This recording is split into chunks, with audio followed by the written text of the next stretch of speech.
Hai, saya Janet Barana Burangge, saya dari kelas 9C dan kali ini saya akan menceritakan suatu dongeng yang berjudul Gadis Kecil yang Menjadi Kepala Keluarga. Selamat menonton. Gadis kecil yang menjadi kepala keluarga.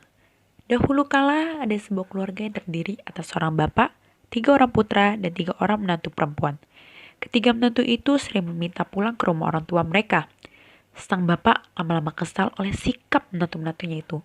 Akhirnya ia memberikan syarat yang sulit kepada ketiga menantunya. Kalian boleh pulang, tapi harus menjalankan syarat ini. Menantu pertama harus bawa api yang dibungkus kertas. Menantu kedua harus membawa angin di dalam kertas. Menantu ketiga harus membawa musik di dalam angin.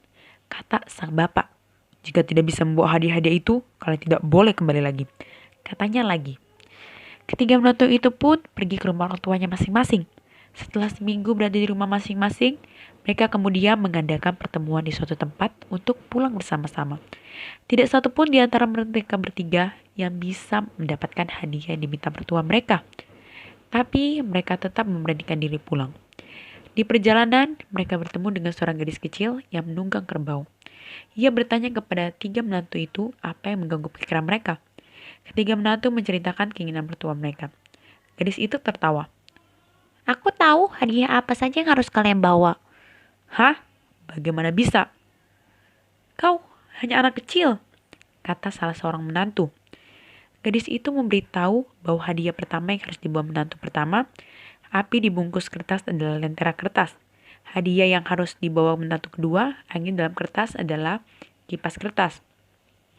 Hadiah ketiga, musik dalam angin adalah sepasang lonceng. Jika lonceng digoyangkan, akan muncul musik yang indah, kata si gadis. Ketiga menantu kembali ke rumah mertuanya dan memberikan hadiah mereka. Sang mertua heran, bagaimana ketiga menantunya bisa begitu cerdas. Ketiga menantu itu menceritakan tentang gadis kecil yang menunggang kerbau. Sang mertua segera mencari anak gadis itu dan mengangkatnya jadi anak. Ia juga mengangkat gadis kecil yang cerdas itu menjadi kepala keluarga di rumahnya. Pesan moral yang kita bisa dapat dari cerita ini adalah bagaimana kita harus memiliki sifat, nilai, dan karakter, komitmen, integritas, dan juga respect. Jadi kita tidak melakukan kesalahan yang dilakukan oleh ketiga menantu tadi. Bagaimana mereka mengambil keputusan tanpa ada komitmen atau tekad yang kuat. Terus mereka tidak respect terhadap syarat-syarat yang diberikan oleh mertua mereka, bahwa mereka hanya menganggap hal yang sepele, terus dan juga mereka tidak memiliki kepribadian yang berintegritas, sehingga pada saat masalah ini belum ditemukan jalan keluar, mereka hanya menganggap itu sebagai hal yang sepele. Jadi kita sebagai generasi muda, kita harus memiliki integritas, komitmen, dan juga respect, agar segala sesuatu yang kita lakukan itu bisa berhasil dan bisa mencapai tujuan kita. Jadi demikian yang dapat saya sampaikan. Video saya Janet Berangge mengucapkan terima kasih.